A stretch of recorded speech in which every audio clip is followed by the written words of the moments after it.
My phone was still lighting up with missed calls when I pushed open my daughter's bedroom door. She sat on the floor back against the bed, knees pulled tight to her chest. Not crying loudly, just the kind of quiet, fractured sobbing that tells you fear has been living in the room longer than you have. She didn't look up at first.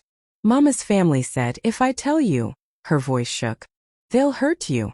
For a moment the room tilted, slow and deliberate, like the whole house was deciding whether to collapse or stay standing. I closed the door with one careful click and sat on the carpet in front of her. "Telling me," I said gently, "is the only way they can't." She searched my face for doubt, found none, and then she talked. At first she sounded like she was reading from a report, dates, names, rides home she never should have taken, little lies she had been coached to tell, touches that were dismissed as accidents. My wife's sister. My wife's cousin. A lifelong family friend with a locked basement office and a smile that never reached his eyes.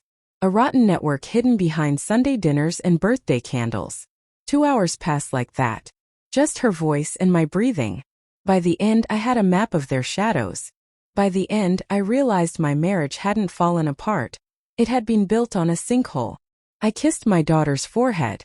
She shook harder then. "Daddy's going out for a bit," I whispered. She grabbed my arm. "Where?" I smiled, but there was nothing soft behind it. I didn't confront my wife. Not that night. Not the next.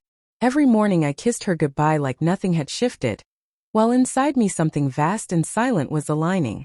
I checked phone records, cloud backups, family group chats she never secured because trust makes people careless. I pulled school pickup footage, doorbell logs from her sister's house, GPS data from photos they thought could stay hidden. I played the part of a husband while building a case brick by brick. She'd kiss my cheek after work and complain about traffic. Her family invited us to dinner. I brought wine. They laughed around me easily. Too easily. The DNA test almost broke me. Not because I doubted she was mine, but because I needed something solid to hold before my mind tore itself apart. The report said what I already knew. My daughter was mine in every way that mattered. The betrayal had never touched her blood.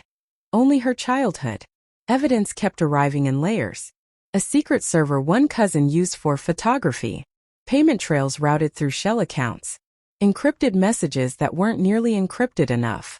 One day I noticed my hands weren't shaking anymore. The confrontation happened in the kitchen. Middle of the afternoon. No shadows to hide in. My wife was rinsing strawberries. I set the folder on the counter between us with the gravity of a closing door. "What's this?" she asked. "Names. Dates. Locations." She flipped through the pages. Once. Twice. Her mouth opened, closed, opened again. Her knees bent slightly like the floor had weakened. "My God," she whispered. "You don't understand." "I understand perfectly," I said. Tears welled. "Please," they threatened her. They forced her into silence.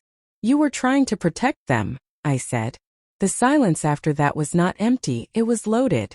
She sat down slowly, hands flat against the countertop. I didn't know how to stop it. "That's the sentence you'll repeat," I said quietly, "until it becomes the truth you confess." Her breath shattered. "You're going to destroy everything." "No," I said. "I'm going to expose it." I didn't raise my voice. Didn't threaten custody. Didn't say police or prison. I simply told her the files were already in 3 places she didn't control. That was the moment she broke. Not in fear but in realization. The trial was quiet, clinical. Lies collapsing under paperwork. No theatrics. No public spectacle. Just doors closing. My wife didn't attend the final hearing. She just signed her name and stepped out of the life she'd helped rot. Now the house is quieter. Not peaceful, just honest. My daughter sleeps with the light on.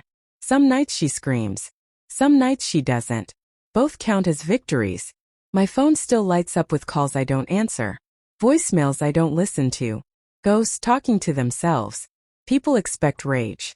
They expect revenge to be loud. But the truth?